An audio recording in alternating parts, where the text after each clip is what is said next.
Hey guys, welcome to Balance Tip Tuesday with your host, Dr. James Spencer, the Balance and Movement Doc, and the inBalance team with Coach Don Stanley and Coach Mike Katz. Welcome, fellas. How's it going? Thanks, Doc. How you doing? Yeah, doing great today, fellas. So, listen, we've been getting a lot of great feedback the last few weeks of doing these lives, and I think a lot of people are learning and starting to get a little bit more momentum with these. And we got more questions this week about the foot itself and the benefits of the foot. And really, from a standpoint of what are some things that they can do at home, and what are some things that we, as well as you guys, are doing in your facilities. So, I'd like to start off and pose that question to you two is what are you guys doing to help increase mobility or stability in the feet within your facility? And I'll let you guys fight over who wants to go first. Go ahead, Mike. After you, buddy. Appreciate that, Don. So one thing that I do in my studio, and I think I've mentioned this on previous lives in the past, is I really encourage all the clientele to walk through the door just to get comfortable when they first walk in. Everybody gets a cubby. They can put their personal items. They can put their shoes. They could do however they most prefer to train. And I make sure I educate them on the benefits of what it looks like, to train in either minimal, footwear or, barefoot in general. And I think they find, although some of them may be a little bit apprehensive at first, whether it's the smell of their feet or, just not being comfortable or, it being a little bit, not what they're used to. But after they kind of get used to that and kind of get past that little bit of a barrier, they just get into that routine and they love it. They see the benefits right away. Like when we're doing some of our exercises that involve stability, they see the value in it. And I think that, brings them coming back to doing it over and over again. Another thing that I do is if I'm doing something that is, specific to balance, training or stability training, I will have them do like maybe a specific warm up, whether that be maybe like rolling the foot with a lacrosse ball or a mini roller or something like that, just to give them a little bit of sensation. And then other things that I've kind of picked up from you, Dr. Spencer, in the past, as far as stimulation, which I know we're gonna go over later, but just have them, experience some different surfaces and just get some of that information and into their body and into their mind. Yeah, thank you for that, Mike. And Don, go for it, bud. I mean, I could do a whole sidebar on this, and especially without, getting too far ahead of our discussion today, where we really dive into the foot.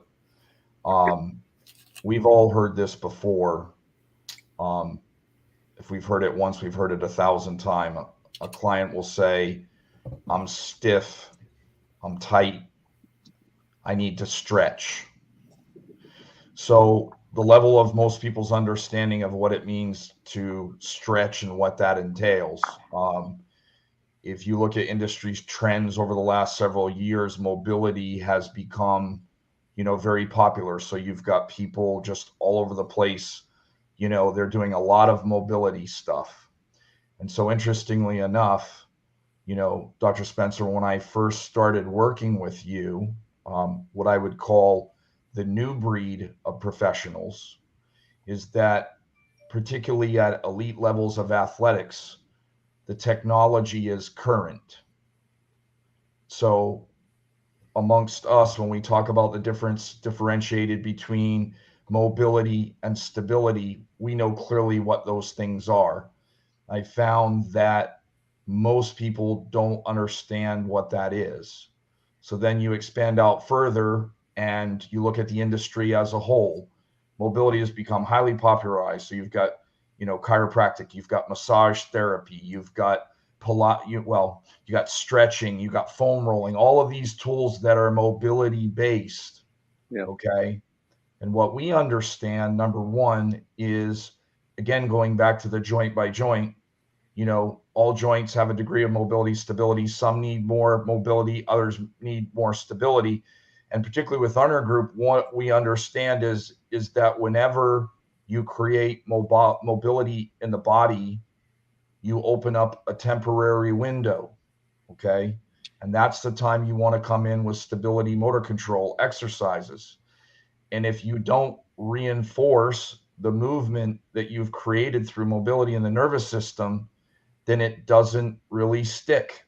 You got a temporary increase of movement. And not only that, but we understand, particularly when you're working with high level athletes, it's actually quite risky and dangerous to create a lot of freedom excursion of movement without integrating it into the body. That's how we see a lot of like injuries happen. And so as professionals, it's really kind of irresponsible. And I've seen it all the time. Like, that was one of the big things in working with pro athletics. I've seen a lot of injuries come about in this way. So as it relates to what I'm doing with my clients, when we talk about the joint by joint, what is that? What does that mean? It's super easy to throw words around that go over people's heads. And it's my responsibility as a therapist and a trainer that if I'm going to introduce something to the client, I need to not talk over their head and make sure that they get that and understand. So from the very beginning, it's really a point of education. So it's a little script that I use to kind of help people understand. And it usually sets off a light bulb where I say, hey, imagine you're that person with tight hamstrings and you stretch them, and they never get any looser. Well, what if the reason why you have tight hamstrings is because you have an unstable pelvis and your brain is using your hamstrings and your hip flexors to try and stabilize your pelvis? And now you come in using your leg jujitsu style like a crowbar and you're trying to crank on these hamstrings. Your brain has thrown on the emergency brake. Your brain said, I don't like what's going on here.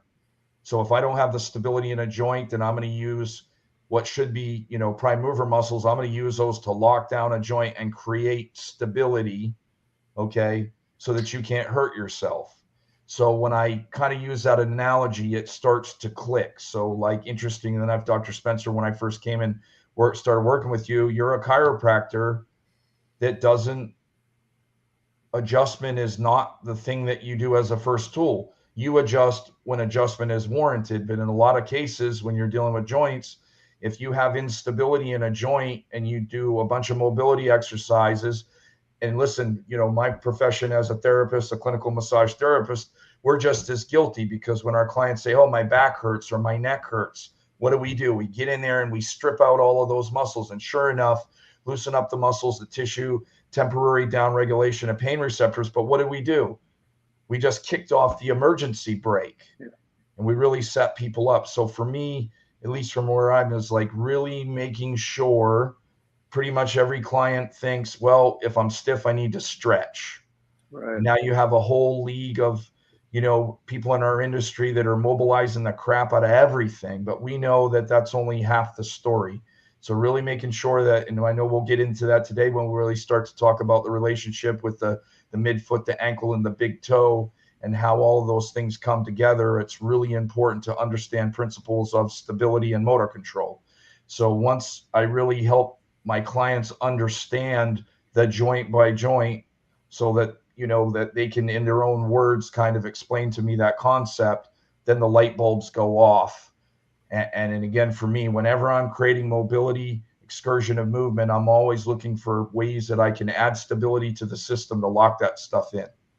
Yeah, all very good points, Don.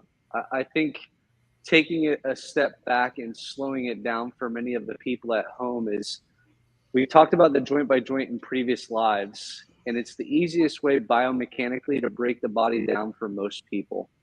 And, talking about the foot itself today, for basic shock absorption, what happens is that when you take a step, the heel, consider this your heel, it must move to the outside, which we call eversion. And that's kind of like the key to the lock. As we unlock that, that allows the midfoot to pronate for absorption and then propulsion. And as we go from heel to midfoot, that we then use the big toe to propel forward. And what we find with a lot of our aging athletes is that, as we've stated before, the calf becomes a stabilizer of the ankle versus a propeller of movement. And so that's, one of the things here in my practice that I really work on doing is, let's unlock the heel and unlock the midfoot for itself for propulsion, so that isn't stiff and rigid and kind of like a club foot, if you would.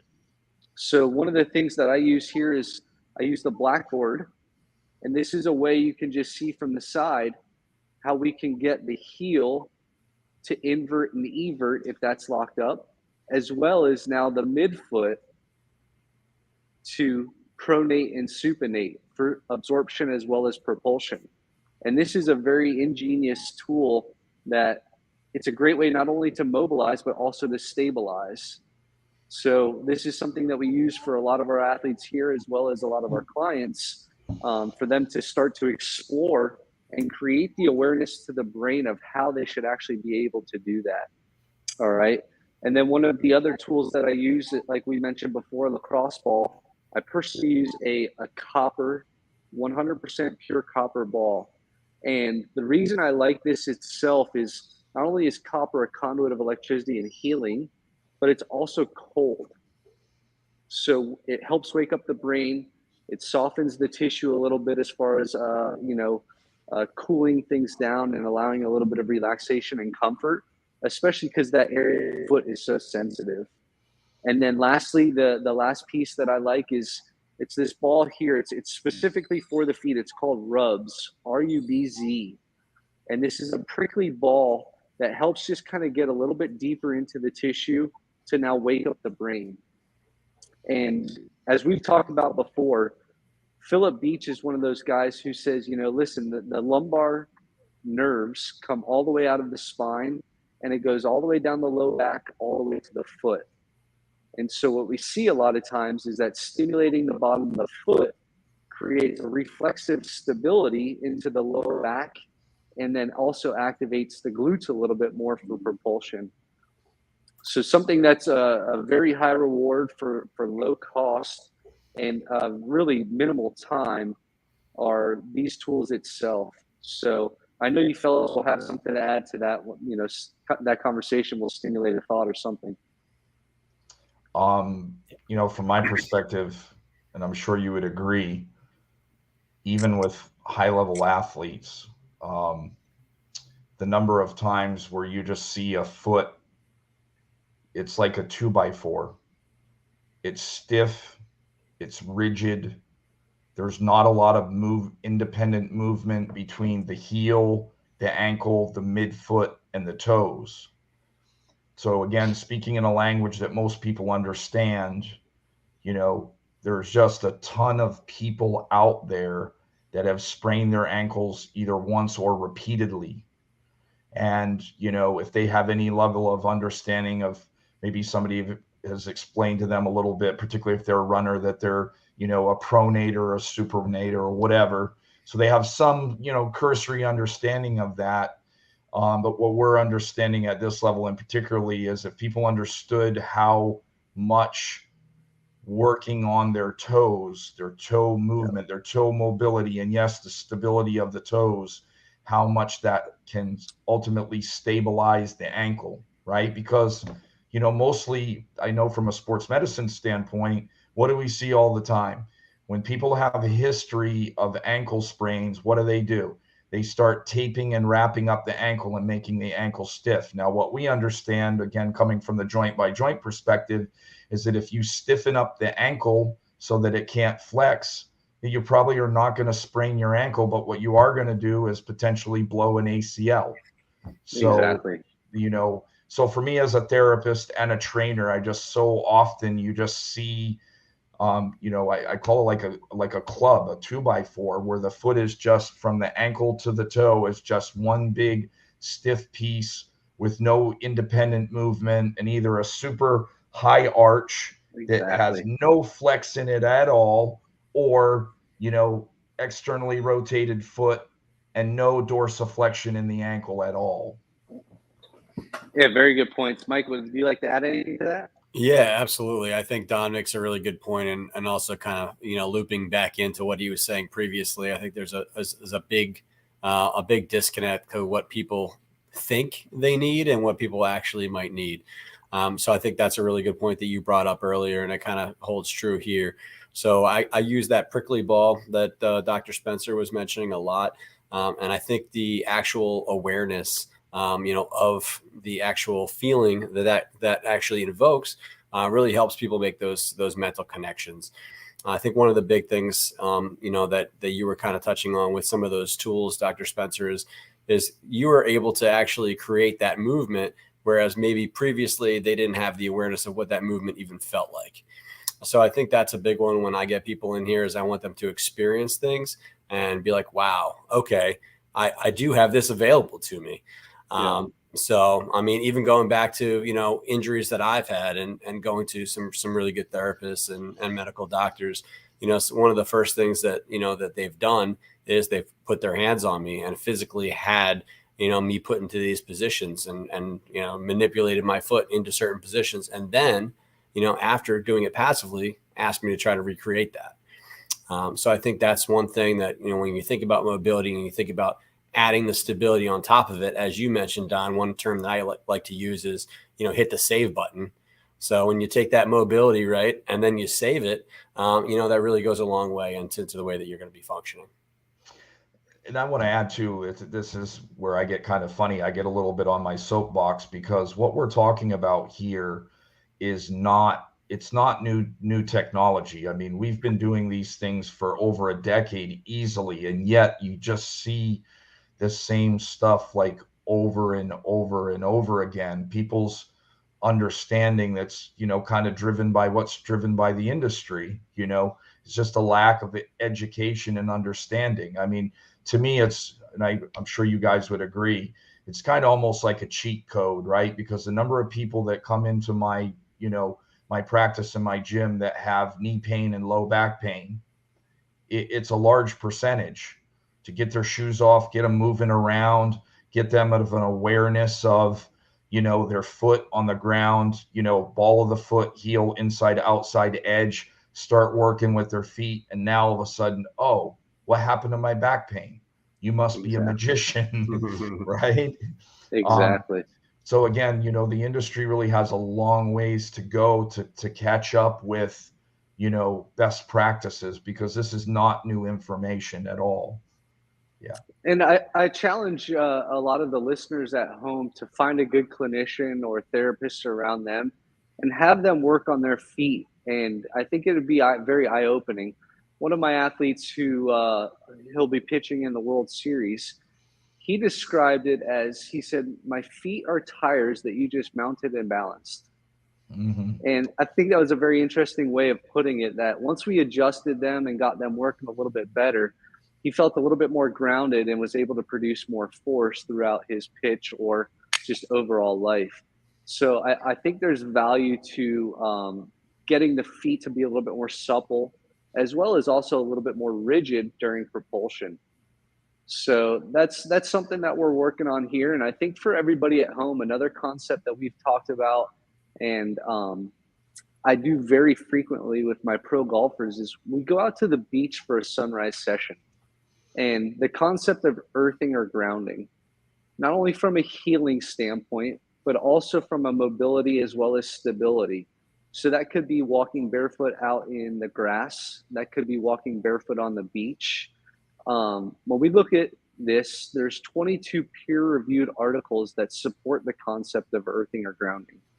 And really what that is we're taking energy from earth and transmitting it into our body to be more a anti-inflammatory effect, a calming effect if we're dealing with some anxiety or some stress, as well as just overall wellness and healing. So again, it's something that's free, and to kind of kill two birds with one stone. Not only are we working on the foot itself, but we're also getting a little bit of healing benefits from it too. Fellas, I know you got something to add here. I absolutely love that. That's one of my favorite things to recommend, to my clients, is to get outside and appreciate the benefits of the sun, of the air, of the fresh air, of bare feet on the environment. And it's just amazing, the amount of like sleep quality that could help improve, the amount of, like Don, touched on earlier, how all of a sudden they're telling me that their back pain is dissipating and all these things. And like you said, there's an incredible amount of research out there to support it. And like you said, it doesn't cost you a penny to get out there and actually reap the benefits from it. Yeah. Yeah, exactly. And the guy who I like to reference on that is Clint Ober. And he's created some earthing and grounding mats out there as well. So If you don't have the luxury of getting outside, and again, things to be aware of is if your grass is sprayed with pesticides or herbicides, do not walk barefoot around them or on a golf course. Find a little patch of sod or something like that, even if you purchase. Um, what you'll be seeing in our clip of the day, we'll be showing you what we do in my office, where we have 3 different boot mats. One may be sod you could use, the others could be river rock, and then the last one that we use here is Siesta Key beach sand, which is 99.9% quartz crystal. So there's this softness, a baby powder softness to it, which is just another stimulus to the brain. Yeah.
And that's a perfect way to show, that's what we do in-house in the office here.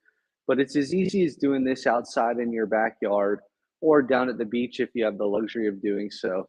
But creating stimulus to the feet just makes a completely different awareness and movement and mobility of learning. And we all grew up barefoot, so putting shoes on kids early and young is not a good idea, especially for the development of the brain, just for overall balance, but also stability. I'm sure, you guys could probably expound on this a lot more. But if you really start to delve into understanding, like case in point, the way that athletic shoes are developed, even, I did some research on dress shoe design and, what is the purpose of a heel on a dress shoe? Well, this is going to sound really crazy, but when you put a heel on a men's dress shoe, it shifts your weight distribution. Okay. And so the purpose of a heel on a men's dress shoe is that when you walk and you shift your weight forward, it makes you walk faster, makes you walk with what would appear to have purpose, right? So a purely aesthetic reason to put a heel on a shoe actually does a number of things biomechanically. Shortens your Achilles, pushes your weight onto the ball of your foot. So, we understand that really shoes are, mostly not measured or fit for our feet. We go and we buy shoes off the rack and we shove our foot in a shoe all day long. So you're basically just, stiffening up your foot and you don't have the tactile sensation of your foot on the ground. So shoes are a huge one. And this is another thing I think we're all becoming more aware about, the effect of sitting for long amounts of time, but also interesting in gym culture, the way that most commercial gyms are set up, their equipment setup is for bodybuilding. Yeah. So functional training is a kind of a buzzword like core that has just gotten thrown around so much that it really starts to lose any really, purpose. But think about this is if you go to a gym and you sit on a piece of equipment and you're moving your extremities, what you have is extremity movement with no core engagement. Yeah. And now let's also add on to that we're not weight bearing. So we have no interface with our foot to the ground. We're non-weight bearing. We're sitting on a piece of equipment and we're moving our extremities with no core engagement. So if you think in terms of like learning how to play a piano, which is like the example we use for motor patterning, if you do a pattern over and over and over again, you're ingraining it into your brain so that you don't have to think about it anymore, right? So if your idea of fitness is to go on in a gym and sit on a piece of equipment, non-weight bearing, and move your extremities with no core engagement, and then when you go to do anything active, any type of recreational sport, what you've done is train your body to have extremity movement with no core engagement and no good interface of your foot in the ground. And that's exactly how injuries happen. So, in terms of functional training, taking your shoes off, and interfacing your foot with the ground, which what we know reflexively, as soon as you engage your foot with the ground, it fires your core all the way up and down. You can't say the same thing when your foot is shoved in a shoe. There's no, tactile sensation on the bottom of the foot. So it's not engaging the foot and you don't have core engagement. Yeah, all very good points there, Don. Yeah. And for everybody at home, there are things that you can do that shoe companies are becoming a little bit more conducive to wearing out, such as the old school Vibram Five Fingers, but also Vivo. They make very good not only just workout shoes, but also dress shoes. And I think for somebody who's going to be standing on their feet for 7 to 10 hours a day, you have to build up to having this barefoot style of stability. Not everybody can tolerate that. So having a little bit more support if you're going to be on your feet for that long, but for an hour or 2 hours, I think it's a great way to build up the intrinsic muscle strength of the foot, and a way that now is becoming a little bit more fashionably accepted. Absolutely. Yep, absolutely. And one thing that people can do to ease their way in, as you put it, Dr. Spencer, is just practice this at home. I have a very Asian culture, in my home. I have a shoe bucket. I walk in the house, I take off my shoes, and then that's where I live in that environment. We don't have any shoes indoors, so I know anytime that I'm not at the studio or I'm not out in the world, then I'm going to be getting that. I'm going to be getting that time. Anyone that's going to be a guest in my home, they're going to be getting that time. Yeah. So, it's a little way that I can not only keep my home clean, but, give back in a way, giving people these, experiences while they're in the house. Yeah. We're just strict over in your household, Mike. Oh yeah. Doc, I think that you brought up a really good point, because, the general public, as they become aware of certain things, and a lot of times the way we become aware of fitness trends is through friends, right? So we hear a detail and we say, oh, it's good to go barefoot, right? Well, case in point, if you're a woman and you spent 15 years in the workforce and heels are part of your dress professional, and then you just go from a heel to a zero drop in fitness, then you're gonna, your Achilles is shifted over time. You've lost mobility in the ankle. Now you're doing some compensations. And so if you just go from a heel to, zero drop or, barefooted, then you're probably going to hurt yourself. And then you're going to come back and say, oh, that barefoot stuff is not that great. So that's definitely something to consider, because when the barefoot movement really exploded, you had a bunch of people that just didn't really understand. And so they went from, their whole life of being shoved in shoes with heel lifts that shorten their Achilles. And they said, oh, I'll just go run 5 miles barefoot. And we know that that's a recipe for disaster.